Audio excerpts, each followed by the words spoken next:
ലോകം പുതുവർഷത്തെ വരവേറ്റു. ചൊവ്വാഴ്ച വൈകിട്ട് ഇന്ത്യൻ സമയം 4:30-നാണ് ലോകത്തെ ആദ്യ പുതുവർഷ പിറവി കണ്ടത്. ദ്വീപസമൂഹമായ കിരിബാത്തിയിലായിരുന്നു ആദ്യ പുതുവർഷ പിറവി. പിന്നാലെ ന്യൂസിലൻഡ് പുതുവർഷത്തെ വരവേറ്റു. 16-ാമതായാണ് ഇന്ത്യയിൽ പുതുവർഷം പുലർന്നത്. പുത്തൻ പ്രതീക്ഷകളുമായി ലോകത്ത് 2025 പിറന്നു. ശാന്തസമുദ്രത്തിലെ ദ്വീപ് രാഷ്ട്രമായ റിപ്പബ്ലിക് ഓഫ് കിരിബാത്തിലെ ക്രിസ്മസ് ഐലൻഡിലാണ് ആദ്യം പുതുവത്സരമെത്തിയത്. ഇന്ത്യൻ സമയം ചൊവ്വാഴ്ച വൈകിട്ട് 4 മണിയോടെയാണ് ക്രിസ്മസ് ഐലൻഡിൽ പുതുവത്സരം പിറന്നത്. തൊട്ടു പിന്നാലെ ന്യൂസിലാൻഡിലും പുതുവർഷം പിറന്നു. ചൊവ്വാഴ്ച വൈകിട്ട് 5:30-യോടെ ഫിജിയിലും റഷ്യയുടെ ചില പ്രദേശങ്ങളിലും 6:30-യോടെ ഓസ്ട്രേലിയയിലെ മെൽബണിലും സിഡ്നിയിലും കാൻബറയിലും പുതുവത്സരമെത്തി. രാത്രി 7:30-യോടെ ക്യൂൻസ്ലാൻഡിലും 8:30-യോടെ ജപ്പാനിലെ ടോക്കിയോയിലും ദക്ഷിണ കൊറിയയിലെ സോളിലും വടക്കൻ കൊറിയയിലെ പ്യോങ്യാങ്ങിലും 2025 പിറന്നു.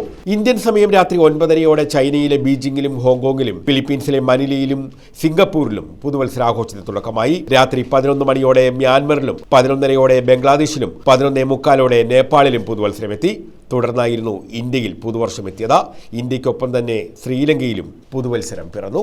വലിയ പ്രതീക്ഷകളോടെയാണ് ലോകം 2025-നെ വരവേൽക്കുന്നത്.